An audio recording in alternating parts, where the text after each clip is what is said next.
Tadi yang diomongkan Mas Jijit, kalau dalam hukum Islam itu fikih itu adalah hasil terakhir yang dihasilkan oleh para ulama atau ijtima ulama. Itu bisa berbeda-beda. Ono sing traweh 11, ono sing traweh 23 sak piturute. Jadi jangan bertengkar karena versi fikih yang berbeda-beda. Maka harus dilandasi oleh akhlak yang lebih tinggi.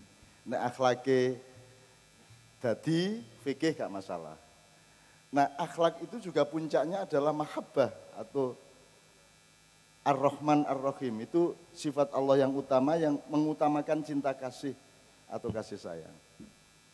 Jadi aku takon, nek secara syar'i, Pak Yai, Pak Sutoyo, secara fikih sembayangi pokoknya takbiratul ihram sampai tahiyat akhir harus beres. Tapi itu mek bener tok, gurung karuan api niatnya bener tagak dan niat gak iso didelok. Sing roh awake dhewe-dhewe. Nek wis niate bener, nek niate apik baru dia sah secara rohani. Meskipun sebelumnya sudah sah secara syar'i, ya, tapi secara hakiki belum mau niatmu duduk sembahyang. Terus nek wis niatnya sudah sah, sudah hakiki, sudah suci, puncaknya adalah kekhusyukan. Nah, khusyuk kui aku takon, khusyuk kui bener apa apik apa indah? Cinta itu wis bener, rabine bener, mari ngono kelakuane satu sama lain wis apik ya. Tapi cintanya akan terasa ketika kesungguhannya itu memuncak. Itu namanya kekhusyukan bercinta, kekhusyukan berumah tangga dan seterusnya. Jadi yang tertinggi itu adalah cinta. Napa mohon Pak Yai? Mahabbah, hub, rahmun ya. Maka Allah menomorsatukan sifat Rahman dan Rahim. Allah yang maha mencintai dan maha menyayangi. Jadi jangan lupa, bendera syariatmu nek gurung sampai ke tingkat cinta, engkau tetap gak rukun. Buktinya sekarang aliran-aliran bermacam-macam membuat kita bertengkar satu sama lain. Karena tidak didasari akhlak dan cinta. Nah, Pak Joko tadi mengatakan di atas cinta ada lampu. Lampu kalau di surat An-Nur 35 namanya misbah. Allahu nur samawati wal ard mathalun nurhi kamiskatin fiha misbah. Di dalam hatimu ada lampu. Al-misbahu fi zujajah. Lampu itu dikasih tabung kaca supaya ada regulatornya, supaya ada transformatornya. Nah, lampu di dalam dirimu itu nanti azujajah tu ka'annaha kaukabun durriyyu yuqadu min syajaratin mubarakah. Nanti ada simbolisme bermacam-macam, tapi intinya nanti kalau Anda sudah sampai kepada pelaksanaan agama dan kehidupan yang yakadu zaituha yudhi walau lam tamsa sunar.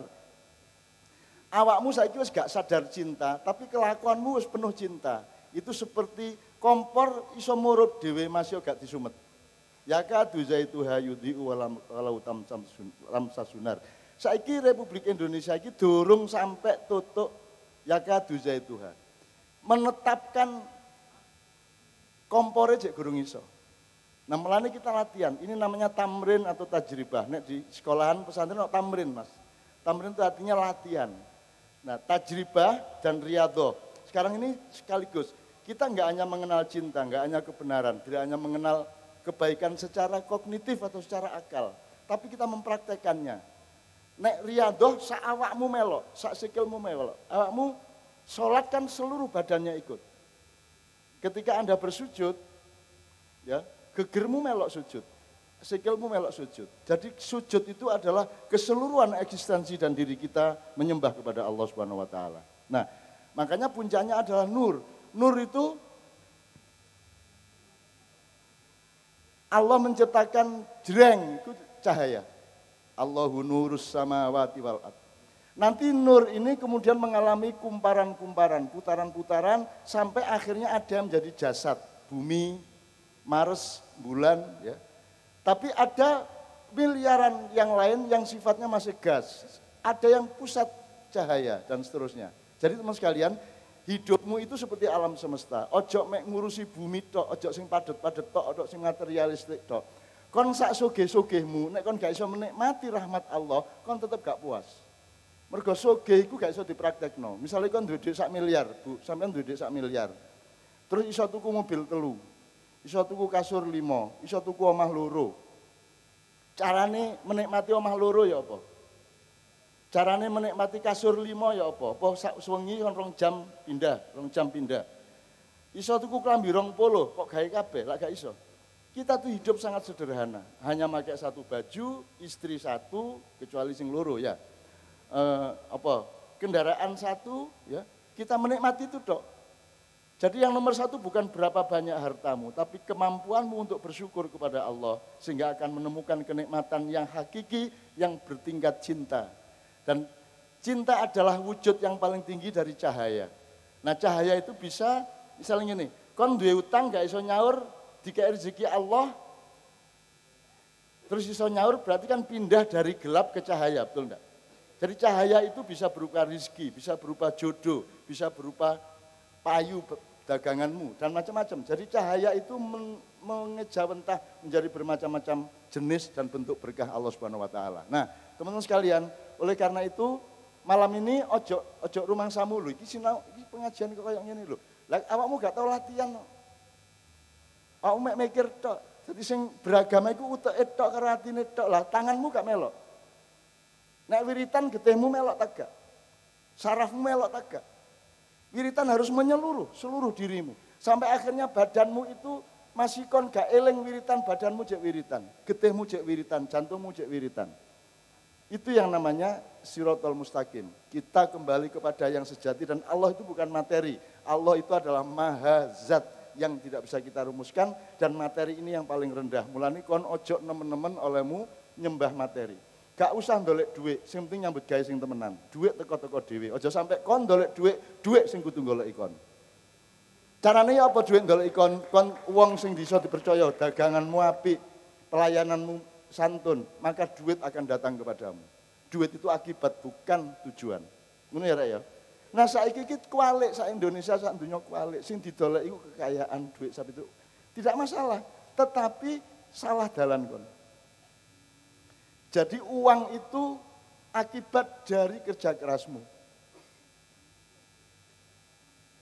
Nah ini cak emel latihan arah-arah itu. Dan Allah itu masih memberi informasi, ono sing ngene dan bintang filmnya malam hari ini adalah tronton ini kan gitu kan. Gitu. Kalau saya yang milih enggak bisa milih sih. Allah yang memilih mereka. Allah yang memberi petunjuk kepada mereka untuk naik ke depan. Dan apakah kita menghina dia?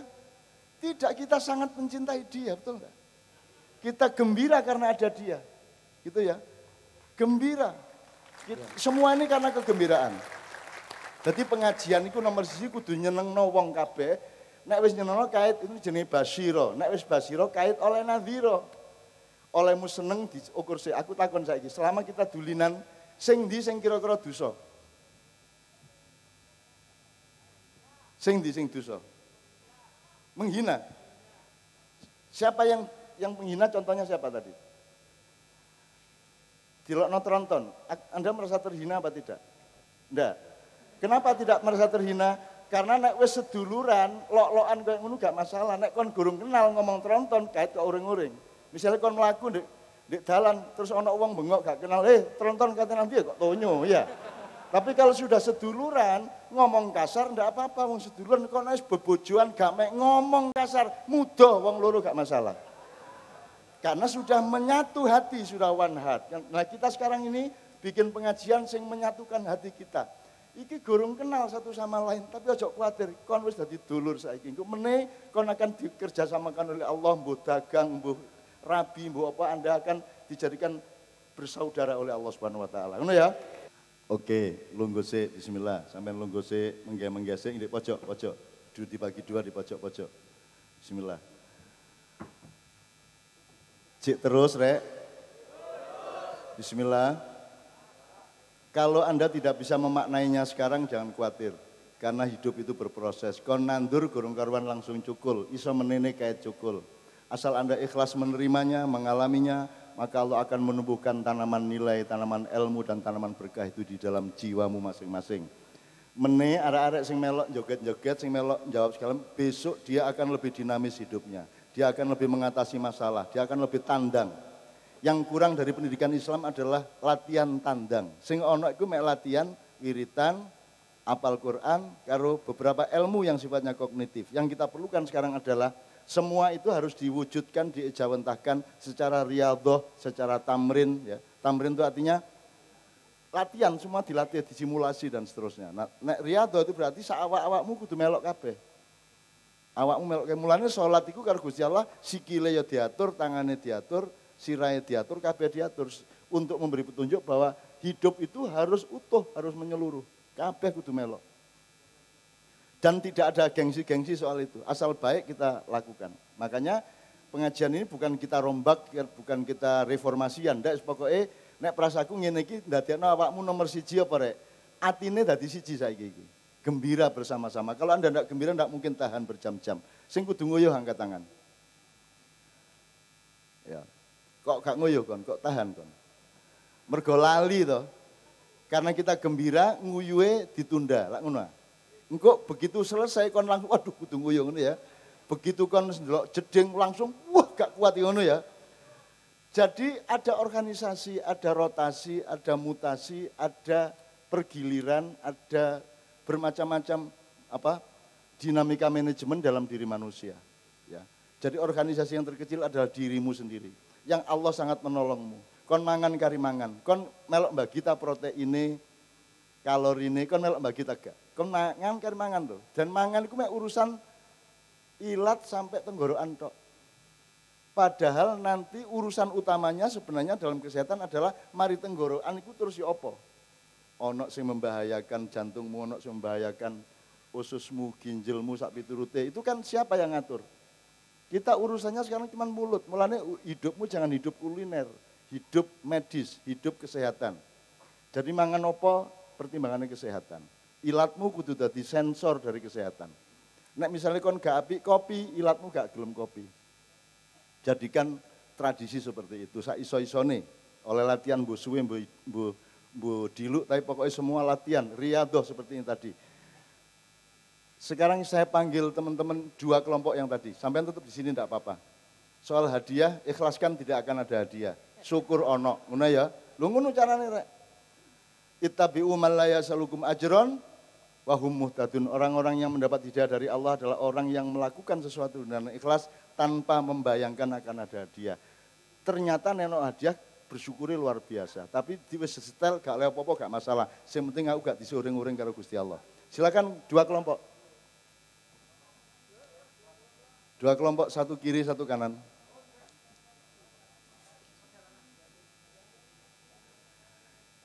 Yang mewakili langsung ke tengah sini Mas. Kalau 2 orang ya 2 orang lah apa. Silakan. Ya, yang pertama dulu. Silakan Mas, maju Mas. Jadi kita tidak belajar dari yang penceramah, tapi belajar kepada kita, di antara kita. Sampai ngadep rono, sampai presentasi kepada mereka, sampai kiai dan ustadznya malam-malam hari ini. Yuk. Assalamualaikum warahmatullahi wabarakatuh.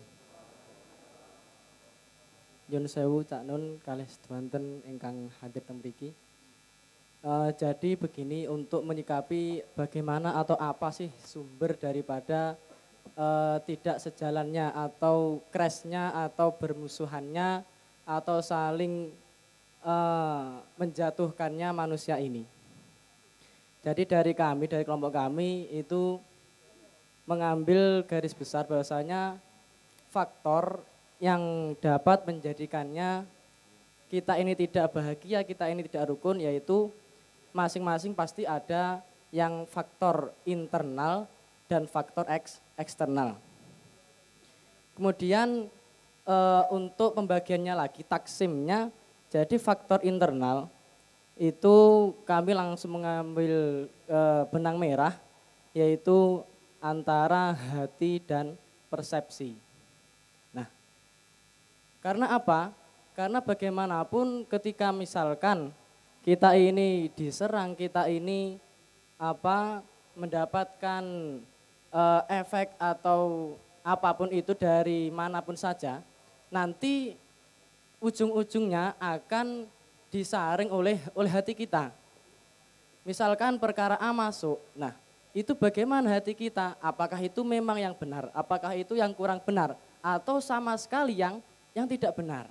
Nah, kemudian ketika kok misalkan itu sebenarnya itu benar, tetapi kita memanifestasikannya, mengeluarkannya itu tidak sejalan dengan kebenaran ini. Lah, ini loh yang menjadikan sesuatu itu tidak sejalan yang dengan seharusnya.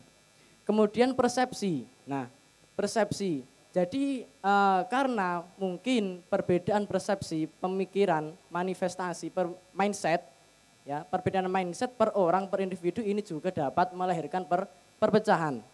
Misalkan yang A ini menginginkan untuk ke selatan, kemudian yang B untuk ke utara. Nah, ini loh, karena berbedanya persepsi mereka bahwa yang utara lah yang benar dan ataupun yang selatan pun yang benar, ini ketika orang-orang ini tidak mau mengalah dan kuat, pokoknya apa yang aku pegang adalah benar, maka ini juga dapat menjadi faktor daripada perpecahan. Kemudian membahas faktor yang eksternal, ini dari luar. Maaf, ini kami menyimpulkannya, konklusi yang eksternal ini tidak dari jauh-jauh manusia. Hanya tetap pada tubuh kita, yaitu ada mata, ada telinga, ada mulut. Karena apa? Karena mata, telinga, dan mulut ini adalah gerbang utama pendapat atau apapun itu masuk kepada hati kita. Sebelum kita filter itu pasti ada pintunya. Jadi sebelum perkara itu masuk kepada ruang pasti ada pintu. Nah, si mata, telinga, dan mulut ini adalah pintu itu.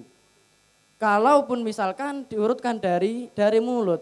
Nah, kalau kita berujar kebencian misalkan, kita berujar sesuatu yang tidak sesuai dengan sebenarnya misalkan. Nah, kalau orang lain mendapatkan atau menangkap perkara itu, yaitu apa adanya kesalahan itu, inilah pemicu daripada konflik lagi. Kemudian ada telinga. Nah, ini yaitu koresponden. Jadi ketika kita mendengar sesuatu, apapun itu adanya dan lebih-lebih kalaupun itu kurang baik masuk pada telinga tanpa diturunkan ke hati, tanpa difilter dulu, kemudian kita membalasnya apa itu yang kita dengarkan, itu juga menjadi faktor lagi. Kemudian yang terakhir mata. Nah, mata ini juga selaras dengan apa yang disampaikan tadi di awal oleh beliau Cak Nun. Mata ini bisa dikatakan sebelum kita membaca. Jadi adapun mata ini bagaimana menangkap sesuatu yang ada di sekeliling kita. Ada perkara yang baik, ada perkara yang kurang baik. Lewat mata ini kita menyaksikan perkara tersebut, ini kita memfilter apa enggak gitu loh. Kalau kita melihat apa adanya perkara itu, kemudian kita terbawa emosi dan sebagainya, kita manifestasikan, kita aplikasikan respon kita terhadap perkara yang tidak benar ini, maka ini juga menjadi faktor lagi untuk memicu ke perpecahan, seperti itu. Kemudian ditambah dari kelompok kami tadi, yang selain pada faktor-faktor ini, yaitu yang menjadikan perpecahan, yang menjadikan masalah itu tidak sinkronnya antara norma adat dan norma ibadah, norma agama, seperti itu. Jadi misalkan orang Jawa, kita ini mau nggak mau hidup di Jawa, ada ritual selamatan yang ada sajian misalkan. Kalau mau panen ada tonjokan itu misalkan dan sebagainya. Nah, kemudian misalkan juga kalau di jalan kalau orang Jawa kan monggo Pak dan sebagainya, itu kan norma adat. Ketika kita meninggalkan norma adat ini, otomatis kita tidak sesuai dengan adat kita. Efeknya apa? Akan digunjing orang, itu aneh siapa? Kok liwat tidak mau menyapa dan sebagainya. Kemudian norma agama. Kembali lagi kita yang berkompetisi agama kita Islam. Ataupun agama apapun pasti yang dijunjung tinggi adalah norma agama tersebut. Tidak menyuruh keburukan, seperti itu. Bagaimanapun, misalkan kita sholat udah ya, sholat itu harus ada syaratnya, ada rukunnya. Kalau kita misalkan meninggalkan salah satu syarat rukun ini, sholat kita pun tidak sah. Nah, pasti pun agama ini, norma agama ini mengandung yang namanya akhlakul karimah, kebaikan supaya bagaimana kita muasyarah, kita berinteraksi dengan orang lain, bagaimana seharusnya kita berinteraksi dengan anak kecil, orang yang lebih dewasa atau orang yang tua. Nah, ini kita harus bisa mengkolerasikan, harus bisa menghubungkan dengan norma adat seperti itu. Apalagi kita ini orang Indonesia Bhinneka Tunggal Ika, kita harus mengakui perbedaan itu adalah rahmatul lil alamin seperti itu. Nah, mungkin itu dari saya akan ditambahi oleh saudara saya. Ya, karena cukup, mungkin sekiranya terima kasih. Banyak kekurangan, kami mohon maaf. Wassalamualaikum warahmatullahi wabarakatuh. Alhamdulillahirrabbilalamin, Masya Allah, alhamdulillahirrabbilalamin. Sekarang terbukti bahwa generasi milenial, anak-anak muda yang sekarang sedang tumbuh itu betul-betul berada di dalam proses training dan penyiapan ilmu, penyiapan akhlak, penyiapan strategi dan seterusnya untuk bisa membangun Indonesia yang jauh lebih baik daripada yang mereka alami sekarang. Amin ya rabbal alamin. Nanti saya mohon tetap beliau berdua untuk menanggapinya dari view yang mungkin berbeda karena beliau ekspertasinya di wilayah Islam, kebijaksanaan, hikmah, hukum, fikih dan seterusnya. Beliau dari wilayah budaya, sosial, politik dan seterusnya. Mudah-mudahan nanti bisa terangkum semuanya lebih baik. Sekarang saya persilakan kelompok kedua, tepuk tangan semuanya.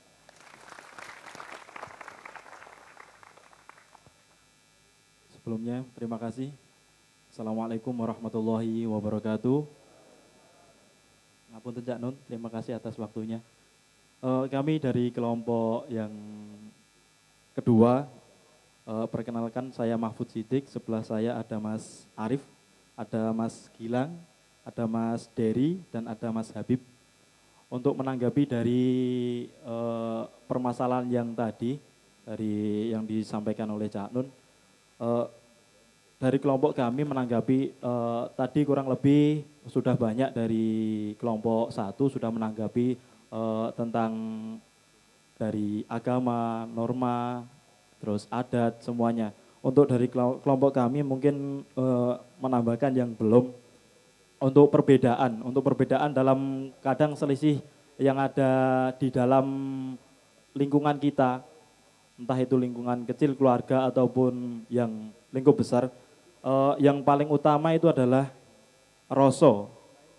Apa itu rasa? Nah, itu kalian dari sedikit kata itu mungkin bisa dijabarkan untuk lebih banyak. Kita harus benar-benar bisa menggali apa itu rasa. Ya, sejatinya rasa itu apa? Rasa itu ada dalam pikiran kita, ada juga yang terdalam di dalam hati kita. Jadi rasa, pertama kita menyadari bahwa rasa sok aku ki, nah iki loh, sing paling utama itu perpecahan itu rasa. Karena aku iki loh, nah yo iku, karena jadi pendapat orang lain, terus kesimpulan dari orang lain, nah itu dianggap tidak sama dengan apa yang kita rasakan. Terus akhirnya dianggap, wis gak penting, sing cik penting awakku. Nah, iku dari jadi rasa itu terangkum semuanya. Mungkin tambah lagi iri hati. Wah, iya, kayak kok nyapo ya menang. Kayak kok nyapo ya iso ngono. Sedangkan sampai niku gak duweni rasa, padahal aku iki ya iso. Aku iki ya mampu, tapi kok nyapo aku iso ngrasani wong liya. Aku kok ngrasakne malah ngrasakne sing dirasakne wong liya. Nyapo kok gak tak rasane apa sing sejatine wis tak rasakne iku mau. Ya. Jadi dari rasa itu tadi kalian bisa menyimpulkan, memahami, bisa dionceki lebih dalam lagi, karena di situ memuat banyak sekali makna kata-kata. Ini dari teman-teman ada yang kurang mengenal, nah, karena rasa awake dhewe iki pinter gitu. Akhirnya walah wis gak perlu lah duwe tangga kae lah, wis tangga kiwa tengen iki wis anggepe wis ora ngerti apa-apa, awake dhewe mulih budal mulih kerja mlebu omah meneh. HP-nan, wis gak duweni rasa tangga. Nah, dari seperti itulah karena akhirnya timbul rasa ketidakpercayaan, akhirnya timbul rasa ketidaksamaan. Seperti itu. Terus ada lagi nah tadi sudah saya berikan, iri hati. Nah, iri hati, dari rasa iri hati, iri tonggoku duwe kae, aku kok kayak ngene sih. Padahal sampean iku digawe luweh, tapi dalam kadar yang berbeda. Mungkin seperti itu. Terus ada lagi pola pikir. Nah, pola pikir paling penting. Pola pikir, kalau kita pola pikirnya iri, pola pikirnya pokoknya aku iso koyo ngono kae, pokoknya aku iso koyo ngono. Padahal sampean iku duwe luweh apik sing wong liya duweni. Nah, dari situlah sampean iso menggali. Dari situlah sampean bisa memberikan sesuatu yang lebih bahkan untuk ditiru dari lingkungan kalian sekitar untuk menumbuhkan rasa itu akan lebih baik lagi. Terus ada yang kesederhanaan akan kebenaran. Nah, sing paling penting iku kebenaran. Nek sampean ojo ngantek duwe rasa ngrasa bener padahal penere karepmu dhewe. Nah, dari sudut pandang 1, 2, 3 itu pasti berbeda. Sampean ngomong ini, sapa sing sampean sing aku ngomong niki mau, sampean omong ning kono ning gone tanggamu, ngolak wis beda. Artine sing tak sampekne karepe iki mau iki, tapi sing sampean omong niki mau, karepe wong liya ning tanggamu iku mau, dheke nampane wis beda. Lah, dari satu orang ke orang lain itu rasane kebersamaan, kebenaran itu udah beda. Jadi sampai jangan sampai memutuskan untuk bahwa aku ini bisa hidup sendiri. Nah, dari situ. Jadi kita berbagai macam agama, berbagai macam suku, ras, budaya, kita saling menghormati, kita harus saling guyub rukun, satu sama lain kita pasti membutuhkan karena disitulah letak kita yang sebenarnya. Kita itu gak bisa hidup sendiri. Jadi apa wae dinikmati, disyukuri, apa sing sampean enek, sampean gali. Pokoknya bener-bener sampean sing duwe, iku sampean bener-bener gondeli, sampean telateni meneh. Wis to, wong liya iku bakalan niru sampean. Gak perlu sampean niru kono, niru kono, niru kono. Malah ben otomatis sampai duwe ciri khas dhewe malah sampai niku akan ditiru. Mempunyai rasa yakin dalam diri sendiri. Mungkin itu yang dapat saya sampaikan tentang kebersamaan, toleransi dan guyub rukun untuk sesama. Mungkin dari teman-teman ada yang mau menambahkan? Oke, sedikit menambahi terkait dengan tadi yang disampaikan oleh saudara saya tentang kesadaran dalam kebenaran. Maulana Jalaluddin Rumi itu kalau saya nggak salah pernah mengungkapkan bahwa kebenaran itu seperti sebuah kaca di tangan Tuhan yang dijatuhkan ke bumi lalu hancur berkeping-keping. Setiap dari kita mengambil kepingan itu pada bagian yang sangat kecil dan kita mengira sudah menemukan kaca seutuhnya. Seperti itulah kebenaran yang diungkapkan oleh Maulana Jalaluddin Rumi. Dan mungkin itulah yang selama ini kita semua rasakan. Kita merasa sudah menemukan kebenaran yang benar-benar benar, tapi padahal kita baru menemukan satu sisi kebenaran. Seperti contoh 6 di mata saya mungkin bisa jadi 9 di mata jenengan. Itu adalah sudut pandang kebenaran yang mungkin bisa jadi memicu konflik, pertikaian, dan perbedaan pendapat di antara kita. Terus kita juga mendiskusikan tadi faktor eksternal yang mungkin memicu perbedaan pendapat, pertikaian dan lain sebagainya adalah globalisasi yang sekarang semakin merajalela, teknologi, media sosial dan lain-lain. Kita semua terutama teman-teman saya seangkatan generasi milenial tidak bisa lepas dari benda berapa inci itu, tapi kita semua seolah-olah menerima informasi dari sana dan kita menganggapnya benar. Padahal apapun yang ada di situ belum tentu benar. No, Facebook misalkan ono akun jenenge Veronica gambarnya cewek ayu padahal sing duwe ya bedes juga. Kan gitu juga kayak. Kan ngoten nggih. Marak nggih ngoten niku nggih. Lah maka dari itu kan jenenge yo ngapusi juga lah. Hal-hal semacam itulah yang bisa menjadikan pertikaian. Kok jajang jak ketemuan makno bodo-bodo gedange mau jadi. Waduh. blind mana. Gitu. Itu. Buatan pengalaman S2. Ngaten.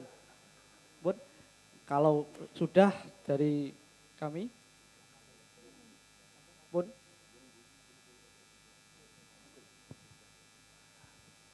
Di sini kan, maaf sebentar, sebelumnya maaf. Di sini kan kita nyari kerukunan. Di sini kan sudah kita melambangkan kerukunan. Kenapa kita tidak dua yang maju atau berapa? Tapi di sini semua maju. Karena di sini kita tadi judulnya kerukunan.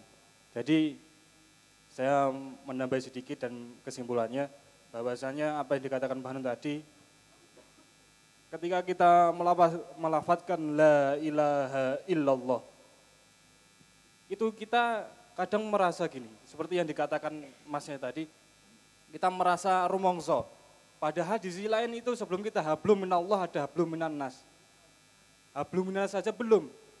Kita belum mengenal, oh iki tonggoku ngene.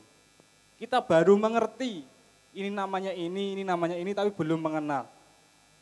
Bagaimana kita mau mengenal Allah, tapi kita belum mengenal manusia sendiri sebagai ciptaan dari Allah Subhanahu wa Ta'ala. Jadi kita harus hablum minan nas terlebih dahulu sebelum hablum minallah. Dan ini dasar kita untuk kerukunan, tidak semata-mata kita rumongso sudah taat, rumongso sudah iman, rumongso sudah takwa, tapi di sisi lain hablum minan nas kita tinggalkan. Sekian dari kami, wassalamualaikum warahmatullahi wabarakatuh. Oke, anak-anakku tetap duduk, jangan turun dulu, tetap duduk di tempatnya sebelah kanan. Jadi bapak sekalian, anak-anakku sekalian, sampean bareng di kono. Ya, karena ya. Saya bersyukur, berterima kasih dan mendoakan kepada Allah agar supaya anak-anakku ini semua nanti terbimbing oleh Allah dan menjadi pasukan yang memperbaiki Indonesia di masa yang akan datang. Jadi ini nek cara sinau rek, arek-arek iki justru memulai sinau. Sinaune engko awakmu mulai kabeh, aku melok sinau sampean kabeh sinau. Dan tidak sinau itu tidak instan. Sinau itu ono sing kaya suket menesuk cukul. Ono sing kaya jagung petang wulan kait woh. Ono sing kaya jati 50 tahun kait iso dimanfaatkan. Jadi Anda harus menjadi manusia jati. Jadi tidak usah berpikir mari aku pengajian meneh oleh rezeki ya apa, usah arek mikir. Pokoknya serius berbuat baik, terus menerus istiqomah. Ojo adek mikir, jangan tidak percaya sama Allah. Nek kon nagih Gusti Allah rada ngersulo. Kau kon enggak percaya tak karo aku. Wis to tenang gitu ya. Udah sing penting Anda serius, sungguh-sungguh istiqomah dengan hati yang mutmainnah dan tumakninah ya. Engko Allah ngekek dhewe, tenang aja. Jadi malam hari ini merupakan awal pembelajaran dan mungkin wae ku mungkin saulan meneh di awakmu dhewe. Secara nasional wae mungkin kok 5 tahun meneh. Jangan khawatir, ini sudah generasi yang luar biasa. Dan saya temui orang seperti Anda ini di setiap kabupaten. Barang sing gak ketok ojo nuntut karo moto untuk iso ketok. Kayak aku ini barang sing gak ketok. Wong mergo gak jelas identitasnya. Berarti gak ketok, ya toh? Ibarat warung rek, aku iki duduk pecel, duduk rawon, duduk lodeh. Gitu mboten? Tapi apa sing diperlukan oleh rawon maupun lodeh maupun pecel sing gak tertulis di buku menu? Contohnya. Oke, piring. Lombok, ono menu lombok. Apa? Tapar. Capar. Toge, oh cepir. Ya. Uyah. Brambang. Godhong salam. Akeh ndi sing ana di menu karo sing gak ana? Akeh ndi sing disebut di buku menu di warung dibanding yang tidak disebut. Menu itu ibarat buku sejarah. Yang berjasa di muka bumi bukan hanya yang disebut dalam buku sejarah. Jangan terlalu percaya kepada buku sejarah karena mereka tidak bisa melihat apa yang mereka tidak bisa lihat. Jadi kono ojo golek aku iki pecel apa lodeh apa rawon.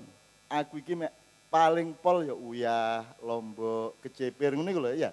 Tapi tidak ada di buku menu dan saya tidak menuntut Indonesia untuk mengakui saya.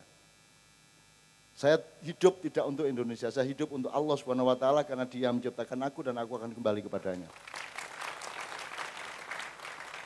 Aku gak ngitung berjasa tagak, berbuat baik tagak, pokoknya aku ngelakoni ngene iki terus aku ngancani awakmu gak ono pegele rek. Karena fisik dan rohani berbalik.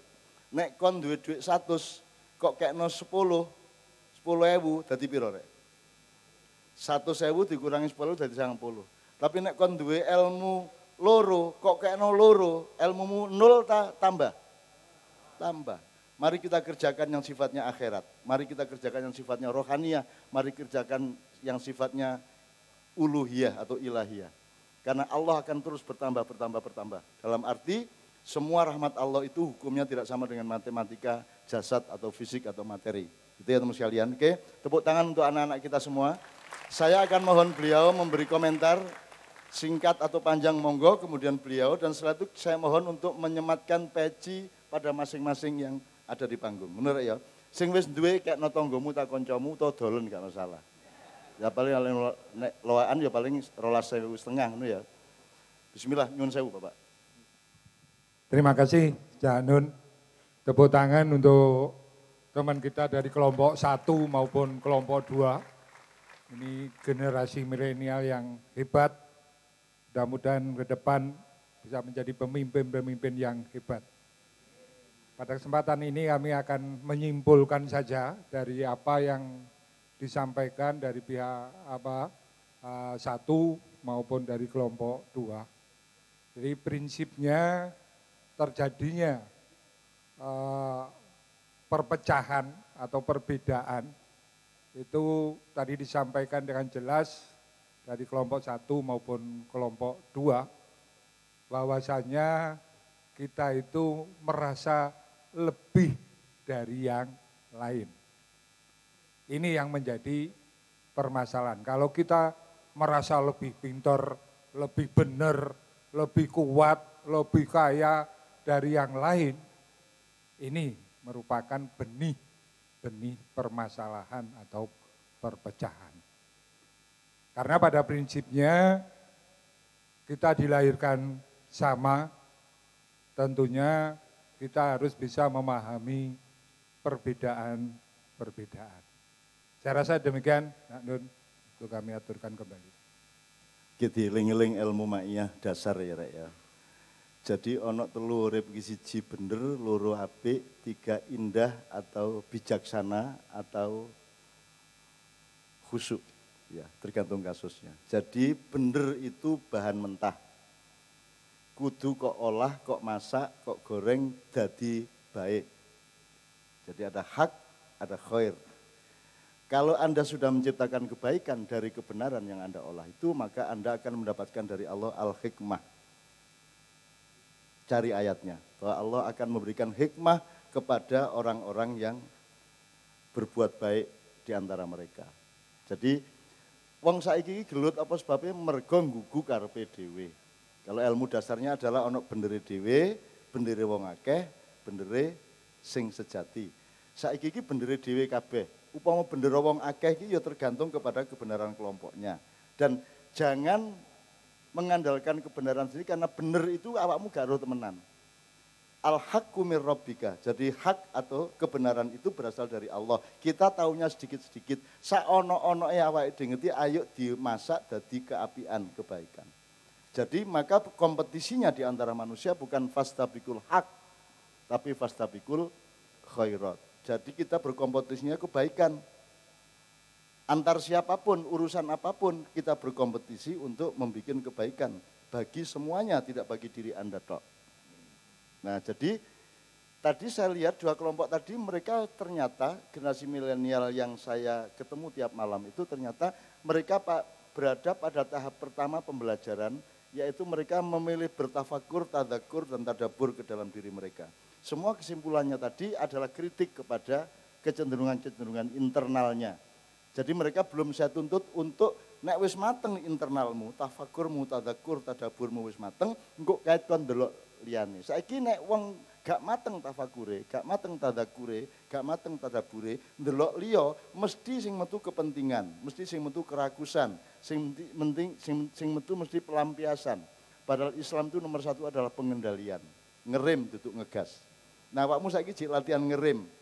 insya Allah dalam 2-3 tahun lagi Anda mulai ngegas. Anda akan mulai kritis terhadap keadaan.